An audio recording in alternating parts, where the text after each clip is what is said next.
You left $1 million job to become a career coach, a life coach. You love difficult conversations. Tell us a bit about, your early years.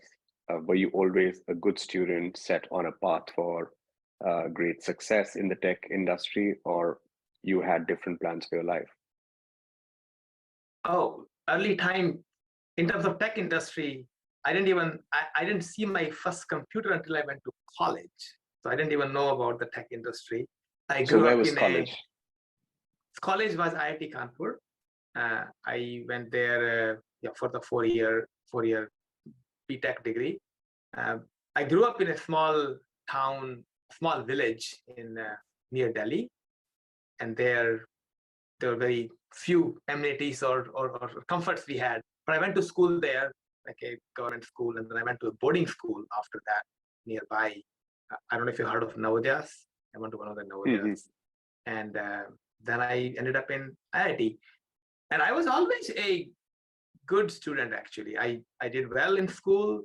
I was very dedicated to impressing my my parents and my teachers, and I did well most of my actually until yeah most of my life in school I did well.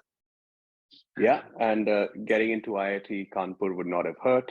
And you did continue to do well throughout at Kanpur as well. You graduated as a gold medalist, if I'm not mistaken.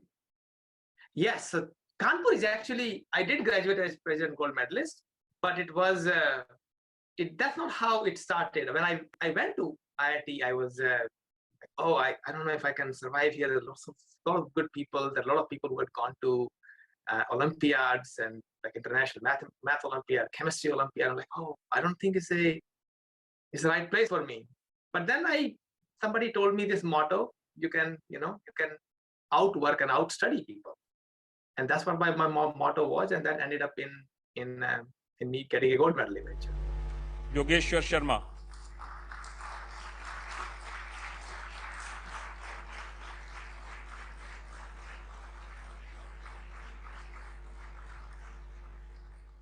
So Mm. that worked What does out that well. mean, actually? A president's gold medal at Kanpur. What does that practically entail? What do you need to do in order to So get that? let's talk about the numbers. So in IIT, about I think 200,000 people used to sit for exam, and about 2 to 3,000 people get into IITs, and there were like 6 or 7 at the time. So there's like 1% success rate there.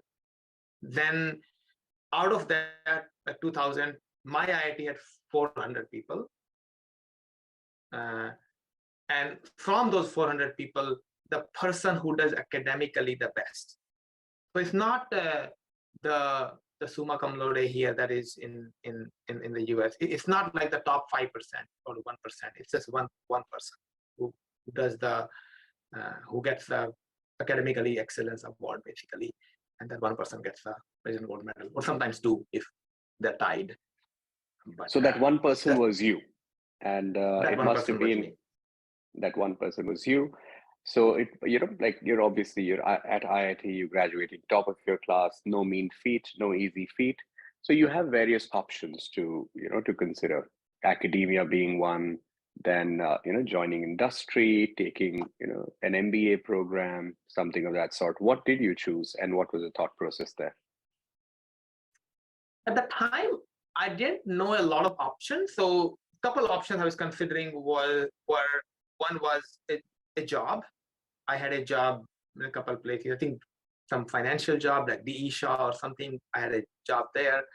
And then the second option was going for a doctorate in the US. And I had a few options there.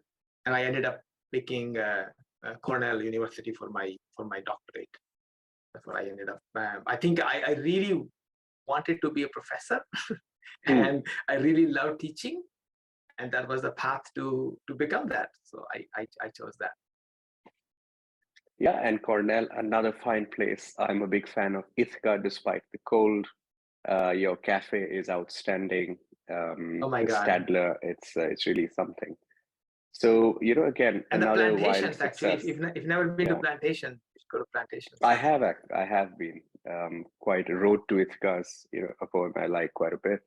So fond memories from Cornell, another feather under your cap. So what happens next? Did you finally become a professor, or did you go another route? I'm still not So sure I how think the $1 million job came to you. Not came sure to if me. professors get million It was dollar more of a jobs or million not. dollar offer, not a but offer Million for a dollar job, offer, right? like whatever. Like Yeah, let's yeah, say it uh, was. So I once I left Cornell, there was a bit of a struggle at that point to um, find something that I really, really loved. But then I ended up finding something that I loved in terms of teaching. I love teaching. And I found I taught college after that for a couple of semesters in Cornell and also University of Waterloo. And when I was teaching, although I love teaching, one thing I was realizing that I was getting into this mode where I was regurgitating whatever I have learned from other people, other hmm, my professors, from books. And I realized I wanted to get an experience into the real world of like industry experience so I can actually deepen my understanding and then teach from that understanding. And that's what brought me to Facebook. I left University of Waterloo for Facebook at that time. This was early 2010, 2011, something like that. hmm, And Facebook was really booming at the time. I really enjoyed working there. Also a lot of struggle there because I think struggle in the sense like there's a lot of good people there and doing well was used to be just a default for me. But Facebook really showed me, well, that a lot of good people, and when the concentration of good people is high, well, everybody does well, and then gotta put your best foot forward. So there was a struggle. There was also I did well, and a lot of learning. I worked on various kind of projects in Facebook, 3 different teams, and eventually I realized that path was not for me. hmm. Um, Tell us about that. Slowly, what I realized was that I was working on something that I really didn't connect as much. Like one of the big selling point of Facebook is that whatever you do, it affects like billions of people. Hmm, And what I wanted to do was to connect people at a more tangible level directly. I love talking to people. I love seeing smile on their face. And I love teaching like a group of 5, 10, 20, 30, 50 people, but not, there's an impersonality. The whole experience was impersonal at Facebook in terms of who I'm helping. And that got me thinking about, I wanted to do something different. And I actually interviewed at that point at one of the ride sharing companies. And there also like I felt like I could work a little bit more closely with people. hmm. And that's where the $1 million job came. I had an offer Yeah. from them. But then I realized what I really want to do is to teach, to actually be with people in a small group setting. And this was a really hard decision for me to say no to that job because it is a very lucrative job. And Yeah. one thing is for me to say no, another thing is for my wife and parents, them to get along. And that there were a lot of hard conversations around that point about how I'm going towards something really meaningful, something purposeful. And I chose to do nothing for some time and leaving a $1 million job and chose to do nothing. That was a hard pill to swallow for me I and can for a lot of imagine. people around me. Yeah. Yeah. So you joined Facebook, you said around 2010. So this would be Yes. still early-ish days of Facebook. So I would imagine that, after the IPO or, you would be, let's say, financially well off or relatively better off than you were as an academic for sure. Mhm. So one less thing to worry about. But did you become financially free after Facebook that you could really start thinking about what you wanted to do with your life? How can you, worry about impact? Or would you have done that even if you were not, say, financially okay? So one thing that really helped is a very good question. You bring up financial independence. I used to think of financial free and independence as, I don't have to worry about money forever. Hmm. Just done. And I realized that that was too stringent a requirement. I knew a lot of people in Facebook who had a lot of money, but never really became financially secure. They always fear about what if this happened, what if that event happened, what if the market crashed. There's a lot of events that could happen that keep people worried. The one question that really helped me was, am I good financially if I had 5 years left in my life? Can I look for 5 years ahead? And will I do this if I only had 5 years left? And I was financially free from that perspective. I can do something for next few years and not have to worry about putting food on the table. Yeah. So you And had runway, 5 years is personal runway. I had runway. Yes. And that runway really helps to really play the long game instead of like looking for the next client. Yeah. And even now, in the coaching I do, a bunch of majority of my coaching is free because I really want to serve people. I really want to help them experience coaching, help them give an experience which they never had before, the kind of thoughts they help them think that they are not thought before. And if you bring money too early into the picture, then if some people can't afford and they have a hard time seeing the value, so they're not able to do coaching. But now I do coaching, couple sessions just to experience coaching. And I can afford that because I don't need money per se. Right? Yeah. So how did you find this ride sharing application company, or did they find you, and what kind of roles did they contact you for? How did that conversation take place? It was I was applying. I think this is through network. At the time I was about to leave Facebook and I was considering options. So I'd applied to a bunch of places, and I knew friends there who referred me. That's how I found the place. Also, it was becoming big at that time, so it was an easy find. One of the hot companies in Silicon Valley. Now, what was the question? So how did I find it? And then What was the thought process behind going there? What were you not finding in your previous employer that you were hoping to find in your next gig? Because you ended up saying no to it. So I wanted to demonstrate that it's okay to change your mind to whoever listens to it. And conditions change around it. Yeah. One thing I was looking for is to have an impact, as I mentioned earlier, an impact in a way that I can actually work with people directly. And I think through talking there, I realized it's just another tech job. And this will not give me the interaction with my customers directly, basically. I think throughout the process, I realized that if anything, Facebook probably had a little bit more of that. If I were to work in a different kind of team, I could actually do user research, for example. But this was, I realized that it was exciting. It was an exciting opportunity, but not something what I really wanted to do. And while I was doing the interviews, I had really fun interviews there.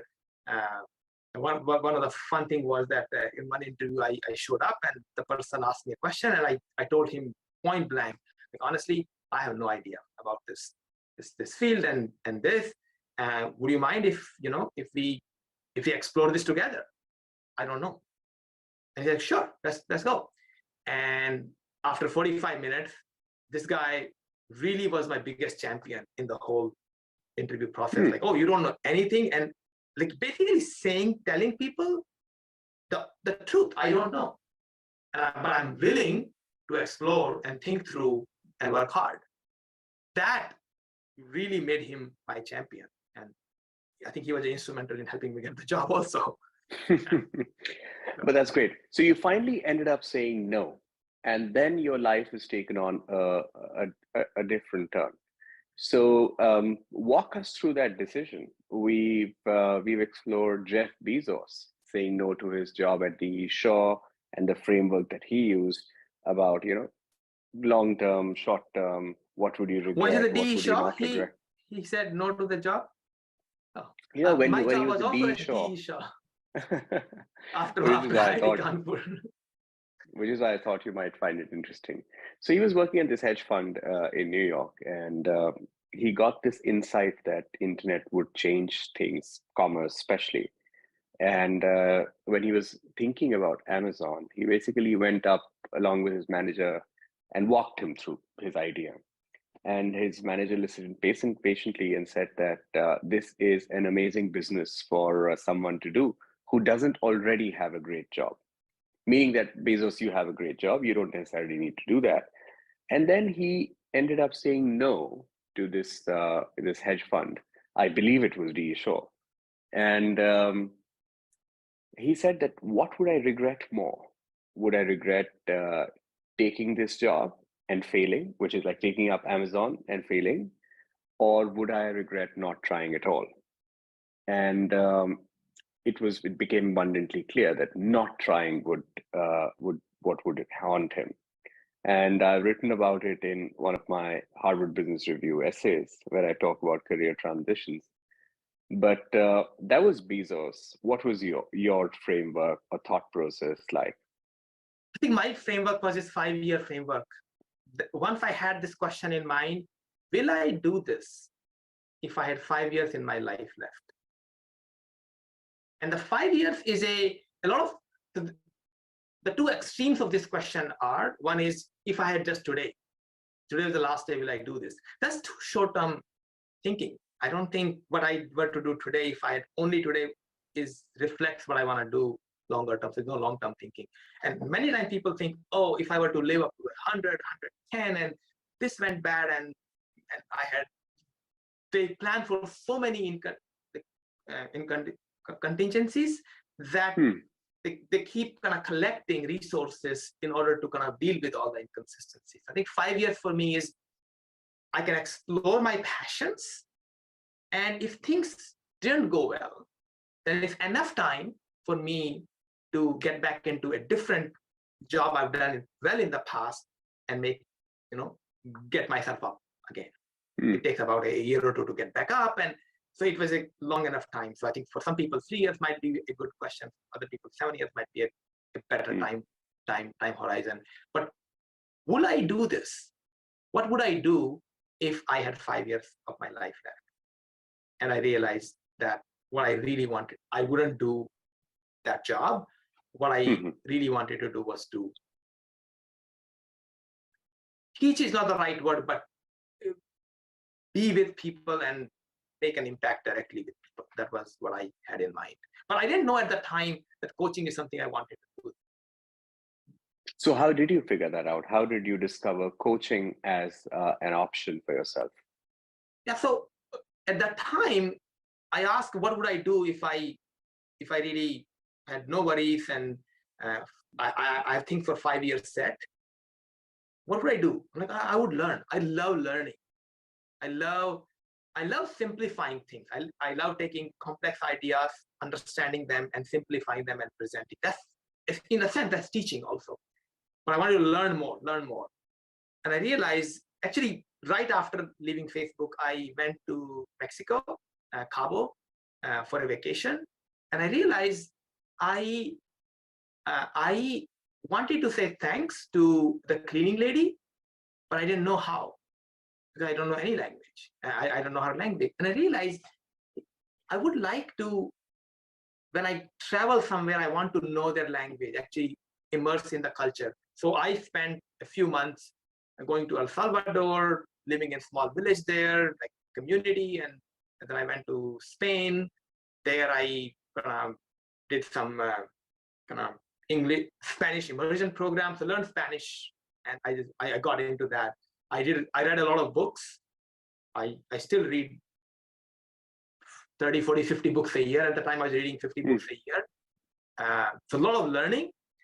And in that time, I was talking to a friend, and she's from Bangalore, and she was a founder of a company co-founded between Bangalore and Silicon Valley. And she felt underappreciated, underpaid as a co-founder, basically. Her other co-founders were male, and she just felt underappreciated and underpaid. And I was just we had like an hour or two long conversation thinking about ideas, what she could do. And I suggested a few resources. I asked her a bunch of questions, which helped her clarify her thinking. And then she came back to me about a week ago, maybe 5 days later, a week later. And she said, oh, she talked to her founder and she has a different role now. And she negotiated an 80% raise, 80% raise. I'm like, whoa, that's awesome. I did the same. I mean, I negotiated a lot of raise in the ride sharing company also when I was interviewing there. It's good to see, oh, similar principles apply. Other people can also do this. And then she asked me a question that really changed my life. She said, oh, can I work with you? I'm like, what do you mean? She's like, oh, can you coach me? I'm like, what is a coach? So I just didn't know anything about that. And that got me thinking. I read a little bit about this. And then what happened was I wanted to really explore, was it a fluke or is there something there? So I wanted to do a lot of coaching as an act of just exploration. So I coached about 10, 15 people for the next 6 months. Free of cost, no, but commitment that you gotta show up for coaching. So there's money brings commitment. If you don't have money, then you need another commitment device in order to show up. So we had the commitment and people started to get some good results. And that's when I realized, there's something there. I really enjoy working with people in this capacity. And also people are seeing the shifts, the insights, and making transformations. And that's when I realized I want to do this professionally. So I went professional from there, and that's how I found coaching. It was just an accident. Yeah, happy accidents, prepared mind, and genuine curiosity. This combination yields good results. So you started your journey as a coach. You've set up some sort of a program for 6 months. People are coming in. And when did you start earning money through your coaching? Or more specifically, how did you earn your first dollar as a coach? It was through a one-on-one coaching engagement. So I do one-on-one coaching partnership. And then I started doing group coaching partnerships also. And my first coaching dollar was through one-on-one coaching partnership. My model is pretty simple. I love having deep conversations with people. So I invite people for deep coaching, deep conversation with me about any challenge they're facing in their life. And through those deep conversations, we find something that their blind spots, what might be holding them back, what their dreams are, the motivations, and some actual action item they can work on. And they can actually do, not like think about doing, but actually do. And if people want, and this all is free, of course. And if people see it as a amazing investment of their time and they really benefit from this, and if they want to continue doing this more, then I offer a paid program. And that's the first client was a paid program, actually through Network Capital. That person I'm came happy through to hear Network that. Capital. Yes, yeah. I think you connected us, and this person, we did a couple of coaching sessions, and then after that, they wanted to experience that more on a regular basis, and that's how we got coaching. Well, I'm very glad. I've always told people that the day you earn your first dollar online, in a way, your life changes. And this is not earning your first dollar in life because, you obviously had made a decent amount of money, more than a decent amount of money before you joined, the new career for yourself. But as an entrepreneur, as a creator, as a coach, the first dollar is special because it just means that there is a person, at least in the world, who values your service above a certain threshold to be able to thank you for it with $1 or $100, $1,000, whatever that might be. And I think it needs to be an equal exchange of value because that's what makes the relationship sustainable. And you strike me as somebody who will actually add more value per minute, per hour than you can, which gets the same people back to you over and over again. Have you observed And that? so Are your existing my clients? general thought is, again, it doesn't have to apply to every single situation, every single client, but on an average, what I've seen is, and what I go for is, if somebody pays me X, I strive for them to receive 10X. Mhm. And how do we measure 10X? It doesn't have to be financial, but I let them figure out how much they got as a result of coaching. And if that is around 10X, I'm really happy with that. If it's less than that, then we gotta do something different.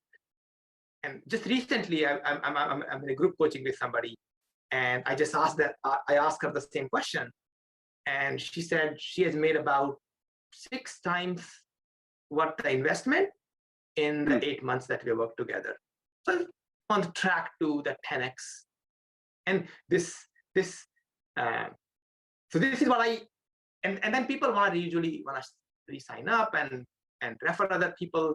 And most of my coaching business is based on referrals. People refer others and renewals that people come back. And so the first client I had, he was my client for 3.5 years. Right. Another person that I started working on, like the second or third client, we have been working together for 3.5, 4 years now. It just keeps Wow, going. that is really impressive. And these 3.5 years may have involved, a pandemic time as well, which is quite challenging for, everybody, if not, like not just people in a particular geography or particular sector. So actually, my goal in coaching is to help people coach themselves. One of the main goals is to help people coach themselves so that I become obsolete in a year. If their trajectory doesn't change, if they are working on the same goals, then I should become obsolete. But and that's usually the case. What ends up happening though is that I grow a lot, they grow a lot, and their goals are different. And actually, I'm like the one of the clients I've been working with, their income has gone up 3x.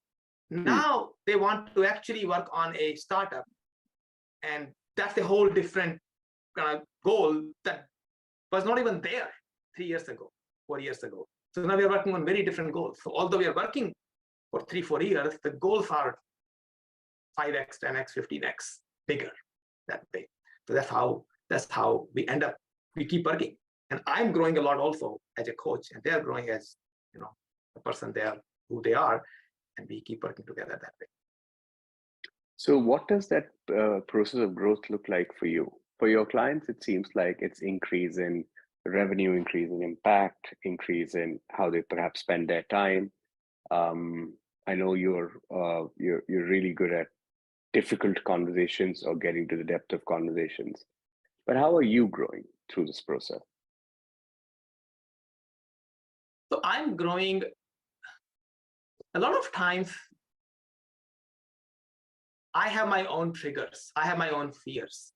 So for example, when I was starting into coaching, asking people money for helping them just seemed off.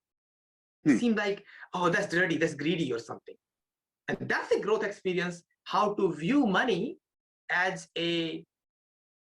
not as greedy, but something that serves people. And this is a way to exchange value. And again, mentally, it's easy to see, but actually feeling it is a whole different story. So that's my growth. That's one growth. Second growth that I've seen is one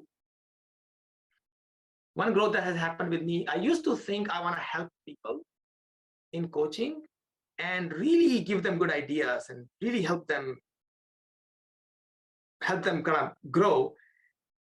But more and more what I'm seeing is that, and I used to think I'm an instrumental in that journey.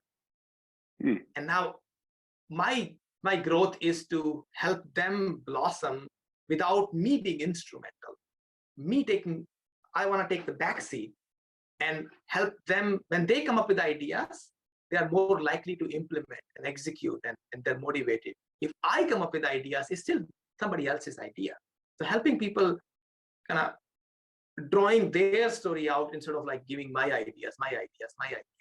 actually learning to listen and relax and get in the background, our ego becomes very kind of entrenched in that. Like, oh, how they won't sign up as client if I'm not useful anymore. And I think that's my growth, to actually help them become strong without needing me. And that's my growth. The other growth that is like the person I was like my coaching fees have gone up 8 to 10x in the last 4 years. So that's another one of the growth. Like, okay, how do I always want to create 10x value for people. Okay, now it's 10x of 10x now. How do I actually have people generate value that way? So that's another growth. So a bunch of growths for me. Yeah, and hopefully these people, some of them who are learning from you or learning with and from you, will go on and scale their impact, help other people, and it can be a nice chain reaction that will set in place. So talk to us about the process that you've seen of scaling yourself. So you said that your fee has gone up 10 times. Number of clients that you take on perhaps would have increased as well. How has that changed your love for coaching or the way you pursue this aspect of your career? Has it become more demanding on your schedule? Do you find it challenging, or is it more interesting now? Actually, the number of people has not gone up that much. So what I've been focusing on is actually the number of people has gone up, but I do group coaching also now. So group coaching is 4 to 6 to 8 people in a group, and I coach them together, and we follow a process called third level listening, and we can talk more about that. But I think that helps me to help them create value with less of my involvement, less of my time. And I also, like, along the lines of me being out of like every single insight they have, I help them interact also so that they create value for each other. So that's kind of bigger value creation that way. So clients, in terms of my schedule is I try to keep free time on my schedule, a lot of free time, because the biggest thing I have found to handle stress of my life and stress of like just business and coaching and family and all that is to spend time on myself and be mindful. So, for example, I do mindfulness every day, an hour every day. And I think that has been the biggest training ground for my coaching practice.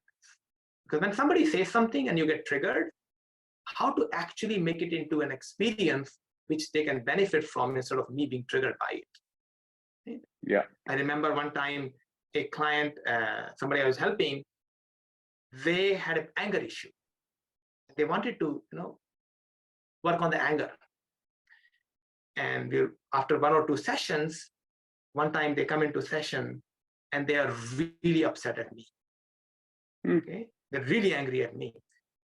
And the first thing, like, what happened? Like, that's my thought.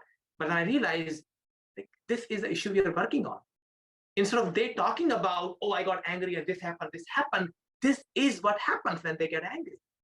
And me catching myself and helping them through that, them getting angry at me, and helping them through that experience was a very powerful experience for them and me. That just happens through me being mindful. Otherwise, I get into an argument like, why are you getting angry at me? I didn't do anything. Like, yeah, I didn't do anything. But the point is, they have an anger issue. How can I work with them? So I spend a lot of time on self-cultivation, journaling. So I keep a lot of free time on my schedule. Yeah, I can see that. I don't but want to free grow. time is the ultimate luxury. You have to. That's true, you yeah. need a very disciplined mind to create free time. Being busy is easy. Yeah, I think I follow this. Well, I want to follow more of this idea, like the 3 kinds of days: the focus days, then buffer days, which prepare you for the focus days, and free days, where you don't do anything in terms of like for business or for business. So I think the free days are really hard. They're really hard to actually take 24 hours off from everything. And I've been struggling with that, and I want to do more of that. 3 days. And I wish you really well for that. So over the past few months, it seems like you've also been trying to put your content, your thoughts and ideas into the broader world, because you can't take more than a certain number of clients to help. So it makes sense to put your thoughts and ideas out there so that others can benefit from them, and you can learn from the internet more broadly. Have you found content and content creation to be a completely different skill set from coaching? If yes, what's been the journey so far for you as a content creator? So one thing is, thank you, Utkarsh, for actually bringing attention to this. A few months earlier, I've been talking with you, other than this podcast also. That has been a really enlightening experience for me to create more content because, as you said, I don't plan to take more than 15 people as a client, 15, maybe 28, but no more than that. And there's a limitation of how much impact we can have through that. And what I do in my content is pretty much, so I read a lot of books and a lot of content and meaningful kind of literature. So a lot of learning from that. And I also do a lot of personal growth stuff, like, okay, experiments on myself. And then a lot of insights come from people I coach. And these three areas give me a lot of content. So content is not a problem for me, but what's really actually presenting the content in a way that is, useful and interesting for people, that's actually a challenge. Mm-hmm. Because not usually if somebody in a coaching call with me, we are there together for an hour and a half. But when somebody is glancing through my content, they read like 2 lines and they either go past it or not go past it. Mm-hmm. And that skill set is a challenge to see. Like, I know there's a lot of value of what I have to say, what I can contribute, what I can share with people. And I know through that one-on-one and group coaching. But how do people see that value on a screen or on a video or at some point in VR and AR and all that? That's a whole different skill set. So I do see it as a very different skill set. I love learning, and this is one of the, I'm learning, like, oh, this is a challenge. It's a very different challenge. And what I'm doing is create content, a lot of content, and see what strikes with people, what people really benefit from. I try to do these small testimonials, like, okay, what did you benefit from? So if I talk with somebody, okay, what did you benefit? How can I improve? So I keep asking these questions, and hopefully over time will improve. Yeah, it's all like a way of collecting feedback and a way of improving yourself, improving the people you share your knowledge with, and growing the entire ecosystem. You started your career as an exceptional student. You continue to do exceptionally with the hope of becoming a teacher. You did become a teacher, but then you realized that you were regurgitating stuff you were learning and not learning new things. So you went to a top tech company. You did really well there. You went to another tech company. But in a way, I think you were always trying to figure out a way to, find, something that you were truly excited by at a scale that worked for you, and then try and do something that gives you the meaning and a 5-year runway. I personally feel that the way you've led your life so far with an experimentative mindset and with a way of really enabling in-depth impact for the people you work with is really meaningful for anybody who comes in your orbit. But it's still day Thank one. you. It's still early days. There's a lot more that the ecosystem needs to grow. There's a lot more than you need to do, a lot more than your coaching clients and others who'll work with you have to do. And that's the adventure. That's perhaps why that all of this is there. So any reflections on that? What are some of the hard conversations that you've had with people in your orbit as you've taken this very, very unconventional, surprising, yet very inspiring journey in a way. I think one hard conversation that comes up is that some people don't, well, some people, including me a few years ago, wouldn't see soft skills as something useful. Like, I always thought like, yeah, engineers write code, but what does a manager do? Like, it's just useless. Like, they just like sit around and manage people and do nothing. And I think coaching falls into that category. What do you, is it just is useful, or is just like feel good phenomena? And sometimes when people bring that up, it also helps me notice my own judgments around that. And although, as I said, some of the coaching clients have gotten now raises, like 2 people have gotten a $250,000 raise over last 3-4 years, more than $250,000 a year raise. Sometimes you still question, is that really legit what I'm doing? Because writing code is very clear what you do. And this is a little bit more soft skills, hard conversations, self-trust. What does it really mean? So I think those are the kind of conversations I really enjoy with people, and that helps me clarify my own kind of questions about that.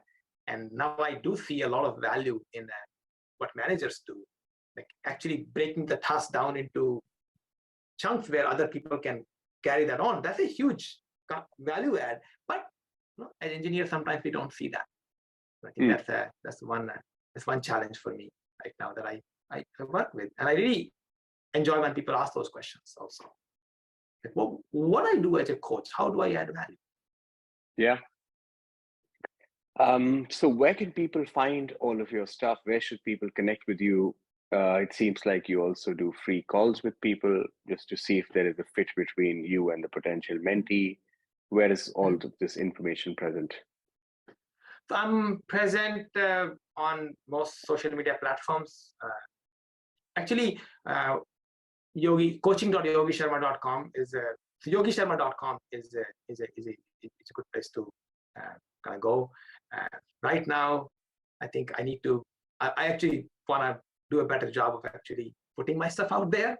Right now, I'm on Instagram, Yogeshwar. I'm Yogeshwar Sharma on Facebook, Yogi one on LinkedIn, and I think the best way to reach me also just reach to me is yogi@yogisharma.com, the email.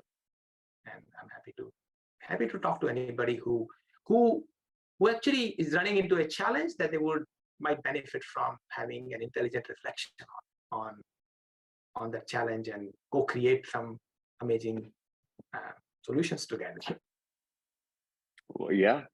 And I personally enjoy your newsletter, especially some of the practical tips you share from other authors. And that might be another source where people can come and discover you.